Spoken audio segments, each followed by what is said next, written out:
தம்பி, அன்னைக்கு கூட உங்க வீட்டுக்கு வந்தேன். அப்போ நீ இயற்கை முறையில கத்திரிக்காய், கீரை, வீட்டுக்கு தேவையான காய்கறிகள், அப்புறம் மிளகு, இந்த மாதிரி நிறைய செடி வச்சிருந்த. அன்னைக்கு நான் உங்ககிட்ட கேட்க மறந்துட்டேப்பா, இதெல்லாம் ஏதாவது நீ ட்ரைனிங் அந்த மாதிரி எடுத்துதான் பண்ணிட்டு இருக்கியா? இப்பதான் இணையதளத்துலதான் எல்லாமே வருது, அதை பார்த்துதான் பண்ணிட்டு இருக்கியா? இப்படிப்பா முதல்ல சின்ன வயசுல இருந்து எனக்கு ஆர்வம் இருந்தாக்கா, பிறகு என்னன்னா வேளாண் துறை சார்பாக இந்த பயிற்சிகள் கொடுப்பாங்க. இந்த மாதிரி பயிற்சியில நம்ம கலந்து கொண்டு இந்த மாதிரி உரங்கள் கொடுக்கலாம், நோய் பூச்சி தாக்குது, இது இயற்கை முறையில இந்த மாதிரி மருந்துகள் கொடுத்து அதை கட்டுப்படுத்தலாம். இந்த மாதிரி பயிற்சிகள் பெற்ற பிறகுதாக்கா முழுக்க முழுக்க நான் இயற்கை முறையில சாகுபடி செய்தாக்கா. பரவாயில்ல, அன்னைக்கு பார்த்தப்போ எனக்கே ஒரே ஆச்சரியமா இருந்துப்பா. நீ இருக்கக்கூடிய கொஞ்சம் இடத்த கூட நீ விட்டு வைக்காம அந்த இடத்த கூட ஃபுல்லாட்டு நீ விவசாயம் பண்ணி அதுல உனக்கு வீட்டுக்கு தேவையான காய்கறிகளை நீனே விளைவிச்சு எடுத்திருக்க. எனக்கு தெரிஞ்ச அந்த விவசாயிக்கு நிலத்தை தான் தேர்ந்தெடுத்து இந்த மாதிரி இயற்கை முறையில விவசாயம் பண்ணி இருக்காங்கப்பா.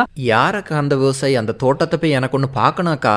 ஆமா தம்பி, பார்க்கலாம். அது மட்டும் இல்லாம அவங்க காய்கறி சாகுபடியிலும் நிறைய விதமான நுட்பங்களை செலுத்திட்டு இருக்காங்க. இன்னொன்னு இயற்கை உரங்களை கொடுத்திருக்காங்க. பஞ்சகவியா, மீன் அமினோ அமிலம், இந்த மாதிரியான இயற்கை உரங்களை கொடுக்கறாங்க. அதே மாதிரி இயற்கை பூச்சி விரட்டிகள், இந்த மாதிரி விஷயங்களை அவங்க பண்றதுக்கான பயிற்சிகள் அவங்க கொடுத்திருக்காங்கப்பா. அவங்க யாரு அப்படின்னு பார்த்தோம்னா, அவங்க பெருமாள்புரத்தை சேர்ந்த என் அகிலான்னு சொல்லக்கூடியவங்க. அவங்களும் அவங்க கணவரும் 2 பேருமே சேர்ந்து, அவங்க மட்டும் இல்ல, முன்னாடி அவங்க குழந்தைகள் இருக்கும்போது அவங்க பிள்ளைங்களும் சேர்ந்து அவங்க குடும்பத்தோடு தான் விவசாயம் பண்றாங்க. விவசாயம் பண்றது மட்டும் இல்லப்பா, விவசாயம் பண்ணி முடிச்சு அதுல கிடைக்கக்கூடிய அந்த அறுவடையை கூட அவங்க எந்த விதமான இடைத்தரகர்களும் இல்லாம நேரடியா அவங்களே கொண்டு ஒவ்வொரு கடைகளுக்கும் விற்பனைக்கு கொடுக்கறாங்கப்பா.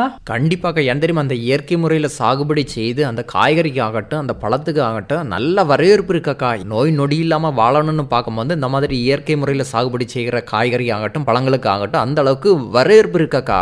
ஆமா தம்பி, அவங்க இவ்வளவு நாளும் செயற்கை உரங்களும் போட்டு தான் பண்ணிட்டு இருந்தாங்க. ஆனா இப்போ கொஞ்ச நாளாட்டு தான் இந்த மாதிரி நம்மளுடைய பயிற்சி திட்டங்கள் அரசு கொடுக்கறதுனால அந்த மாதிரி திட்டங்களை இழக்க போய் மீண்டும் அவங்களுடைய மண்ணை மாசுபடுத்தாம இயற்கை முறைக்கு மாறலாம் அப்படின்னு சொல்லி ஒரு சில விஷயங்களை அவங்க பண்ணிக்கிட்டு இருக்காங்கப்பா.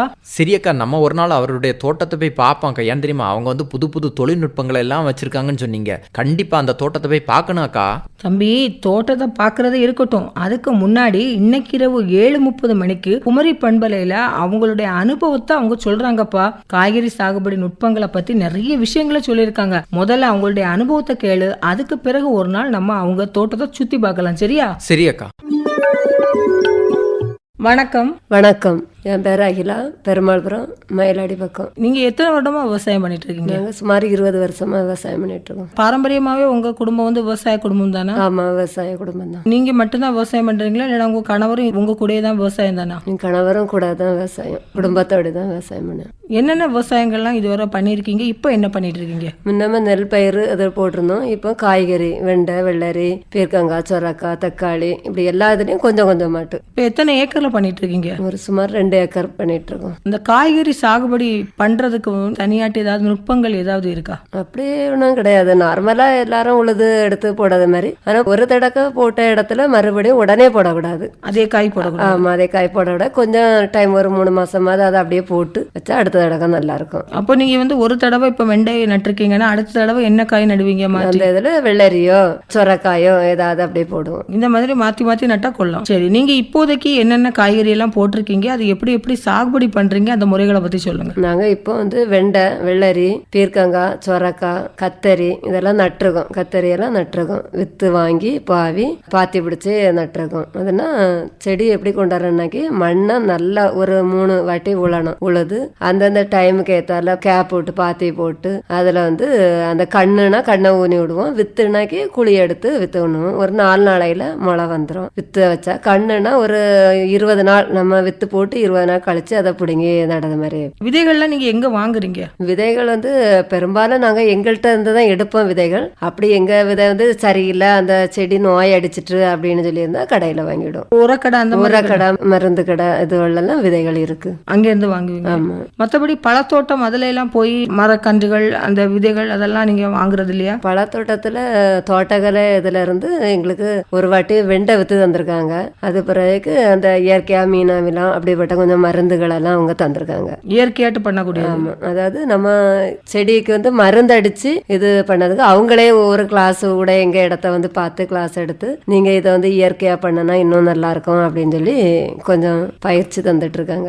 இப்ப அந்த பயிற்சி எல்லாம் நீங்க கலந்துட்டு இருக்கீங்க? ஆமா, பயிற்சியில இப்ப கலந்துட்டு இருக்கோம் நாங்க. இப்போ இயற்கை முறையில அவங்க காய்கறி எல்லாம் சாகுபடி பண்ண சொன்னாங்க. அதுல என்னென்ன முறைகள் எல்லாம் அவங்க சொல்லி கொடுத்தாங்க? அது அவங்க என்ன சொல்லியிருக்காங்கன்னாக்கி விதைய வந்து நம்ம அந்த கஞ்சி தண்ணியில அசட்டப்புன்னு ஒரு பொடி வாங்கி அதுல கலந்து அதை விதை நேர்த்தி பண்ணி நீங்க வச்சா அந்த விதையோட அந்த வேர் வந்து ஆழமாட்டு வேரல்கள் நோய் இப்படி வராது அப்படின்னு சொல்லியிருந்திருக்காங்க. அது பிறகு இந்த பூச்சி இதெல்லாம் வந்து புழு பூச்சிகள்லாம் வந்தனாக்கி நம்ம அந்த மருந்து அடிக்கிறதோடி பஞ்சகவியா இப்படி மீனமிலா இப்படிப்பட்ட இதை தயார் பண்ணி, அதாவது அதை எப்படி தயார் பண்ணணும் அப்படின்னு சொல்லி அவங்க வந்து இப்ப கிளாஸ் நடந்துட்டு இருக்கு. அந்த மாதிரி அடிச்சாக்கி நம்ம வந்து நோய் வராம அந்த மருந்து அடிச்சு நம்ம சாப்பிடக்கூடிய காய்கறிக்கு நம்ம உடம்பு என்னென்ன நோய்கள்லாம் வருது இயற்கை முறையில பண்ணாச்சுனாக்கி நம்ம நோயில இருந்து தவிர்க்கலாம் அப்படின்னு சொல்லி கிளாஸ் எடுத்திருக்காங்க தோட்டக்கலையில இருந்து. இப்போ அவங்க வந்து உங்களுக்கு பயிற்சி தராங்கன்னு சொன்னீங்க. உங்க ஊர் பகுதியை சேர்ந்த எத்தனை பேர் வந்து இதுல பயிற்சியில நீங்க கலந்துட்டு இருக்கீங்க? எங்க ஊர்ல இருந்து ஒரு 25 பேர் பயிற்சி வந்துடும். அதாவது இடம் இல்லைனாலும் அவங்க வீட்டுக்கிட்ட கொஞ்சம் இடம் இருந்தாலும் அதுல வைக்கலாம், இல்ல மாடி தோட்டம் வைக்கலாம், கடையில போய் நம்ம காய்கறி வாங்குறது அவரவர் வீட்டு தேவைக்கு நீங்க இதை யூஸ் பண்ணிக்கலாம்னு சொல்லி ஒரு 25 பேர் பயிற்சி அளிச்சாங்க. பயிற்சி வந்து நீங்க எங்க போய் பயிற்சி எடுத்துக்கிட்டீங்க? உங்க ஊர்லயே வந்து சொல்லி கொடுத்தாங்களா, இல்லைன்னா அவங்க அந்த இடத்துல தான் போய் நீங்க பயிற்சி எடுத்துக்கிட்டீங்களா? அது எங்க ஊர்லயே எங்க தோட்டத்தை பேஸ் பண்ணி, அதாவது அவங்க வர நேரத்துல அங்க தோட்டத்தை பயிற்சியில நல்லா உழுது எடுத்து வச்சிருப்போம். 2வது பயிற்சியில விதை வந்து நாங்க ஊனுவோம். 3வது பயிற்சியில அது வந்து ஒரு ஸ்டேஜ் செடி வரும். அப்படி விதையில இருந்து காய் அறுவடை வர அவங்க பயிற்சி தந்தாங்க. அது ஒரு பயிற்சி நீங்க முடிச்சிட்டீங்க? ஆமா ஆமா. அப்போ அந்த இதுல நமக்கு பூச்சி நோய் தாக்குது இலையில ஏதாவது இருந்தா அவங்க இதுக்கு இந்த மருந்து அடிக்கணும் அப்படின்னு அந்தந்த இதுல சொல்லி அந்த காய் அறுவடை வர அவங்க எங்களுக்கு பயிற்சி அளிச்சாங்க. அந்த 25 பேர் வச்சு பயிற்சி தந்தாங்களா? அதுல வந்து நீங்க முன்னாடி போட்ட உரங்களுக்கும் இப்போ போடுற உரங்களுக்கும் என்னென்ன மாதிரியான மாறுபட்ட முறைகள் இருக்கு, அதை பத்தி சொல்லுங்க.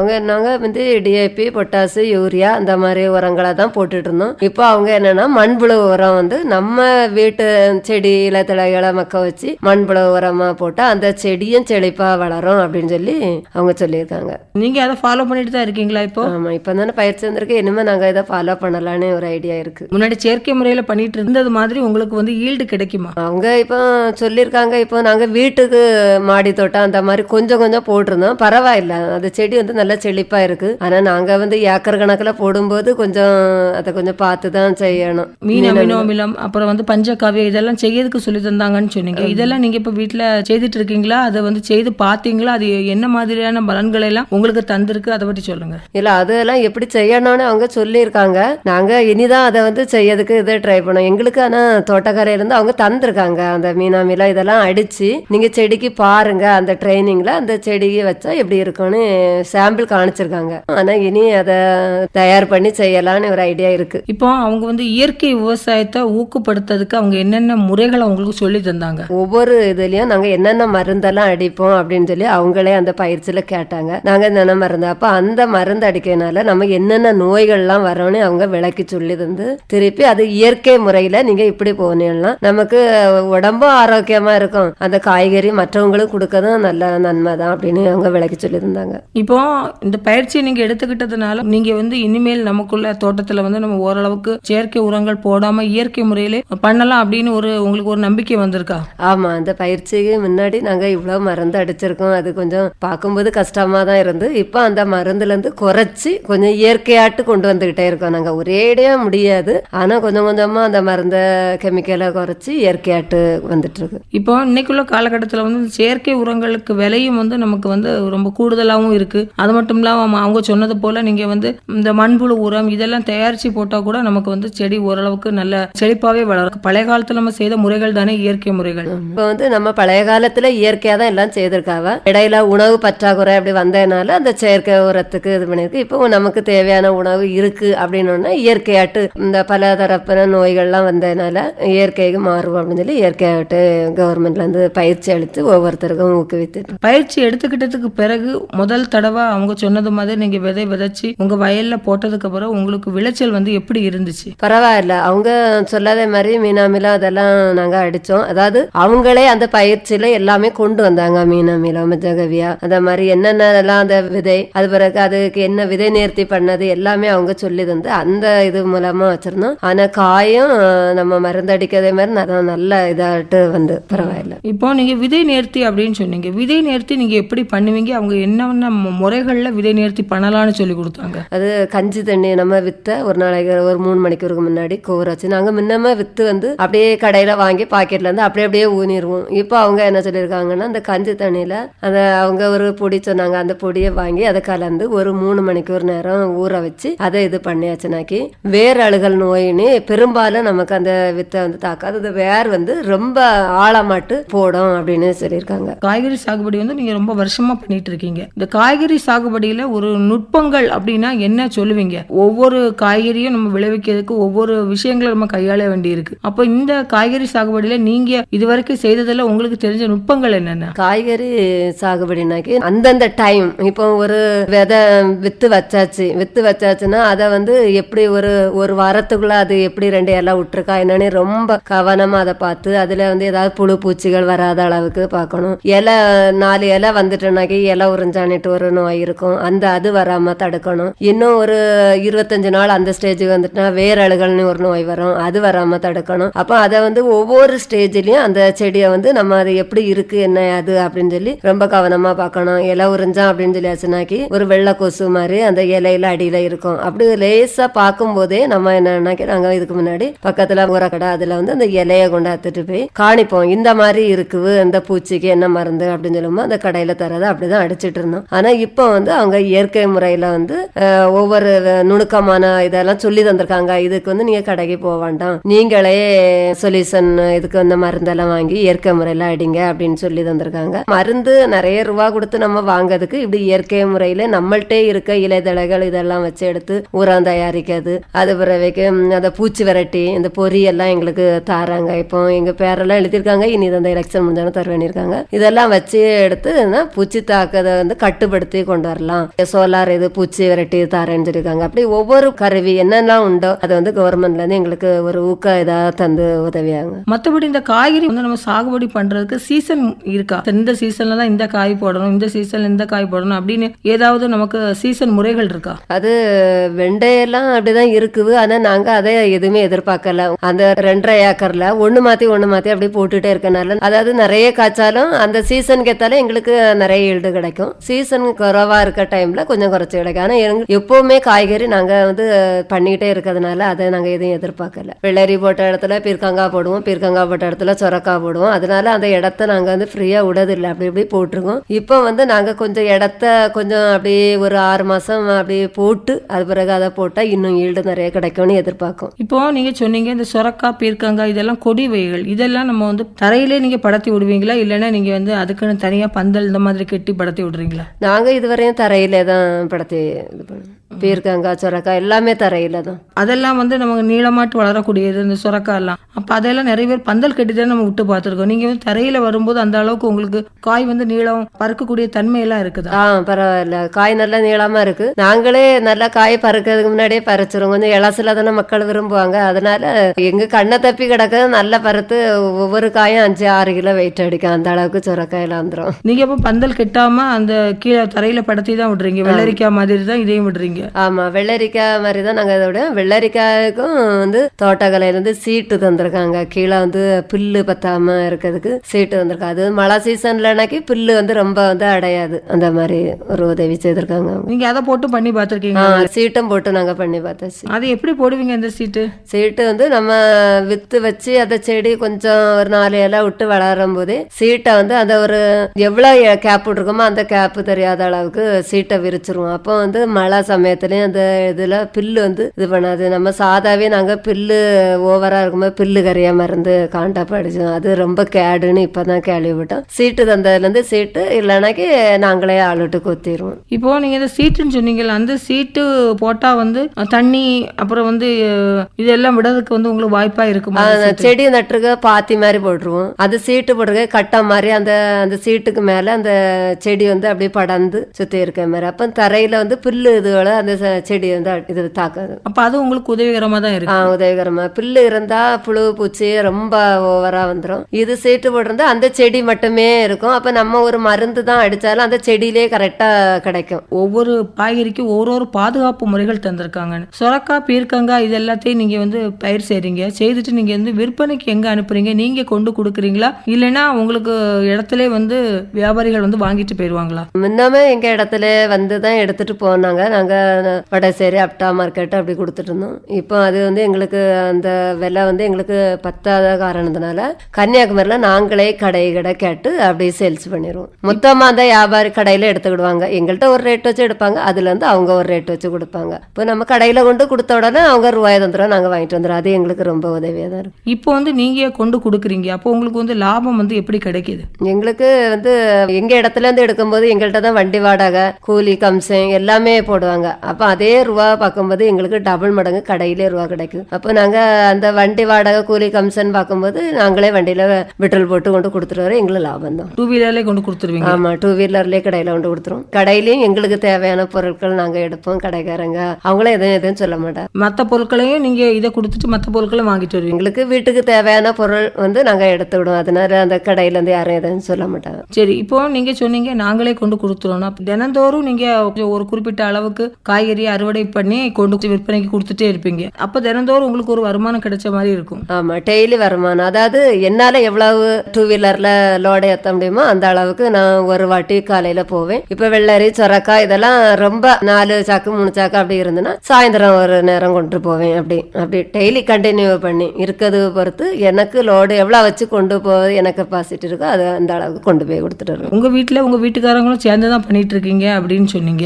இப்போ வந்து வீட்டுக்காரங்க அவங்க வந்து வயல்ல தான் நிப்பாங்களா, நீங்க தான் இந்த மார்க்கெட்டிங் பண்ணக்கூடிய இந்த வெளியில கொண்டு போய் சேல்ஸ் பண்ணக்கூடிய நீங்க தான் பண்ணிட்டு இருக்கீங்களா? ஆமா, 2 பேரும் சேர்ந்து தான் காயெல்லாம் பறிச்சு மூடை போட்டு நான் கடைக்கு கொண்டுட்டு போயிருவேன். அவங்க அது பிறகு வெள்ளம் அடைக்கிறது, அதை செடியை பார்க்கறது, மருந்து அடிக்கணும்னா அதை வந்து செடி களப்பரண்டை இல்லாம அவங்க பார்த்து விடுவாங்க. மற்றபடி நீங்க வேலைக்கு ஆள் வச்சிருக்கீங்களா, இல்லைன்னா நீங்க தான் பண்ணிட்டு இருக்கீங்களா? எப்படி? பெரும்பாலும் நாங்க தான் செய்வோம். முடியாத பட்சத்துல ஆட்களை நாங்க கூப்பிட்டு விடுவோம். இப்போ நீங்களாவே இறங்கி ஒரு ஆளுக்குள்ள வேலையை அல்லது முக்கால்வாசியுமே நீங்களே பண்ணிட்டு இருக்கிறதுனால உங்களுக்கு ஓரளவுக்கு லாபம் கிடைக்குது, அப்படிதான்? ஆமா, நாங்க திடீர்னு அடுத்தவங்கள்ட்ட நம்ம வேலை பார்க்காண்டாம், நம்மளே ஒரு சுய தொழில் அப்படின்னு சொல்லிட்டு நாங்களே அது எங்களுக்கு எவ்வளவு கிடைச்சாலும் அது எங்களுக்கு அந்த வருமானம் தானே, அடுத்த ஆளு கொடுக்கண்டாம்ல. அதனால நாங்க முழு நேரமா அந்த விவசாயத்துல ஈடுபட்டிருக்கோம். இது முழுக்க நீங்க வந்து தனியா தான் போட்டிருக்கீங்களா, இல்லைன்னா ஏதாவது தென்னைக்கு, வாழைக்கு இந்த மாதிரி ஊடு பயிரா ஏதாவது போட்டிருக்கீங்களா? தென்னை மரத்துக்கு ஊடு பயிரா தான் இதை நாங்க போட்டிருக்கோம். அதாவது அந்த 2.5 ஏக்கர் எங்களுக்கு சொந்த நிலம் கிடையாது, இன்னொருத்தவங்களுக்கு நிலம் தான். அது அவங்க வந்து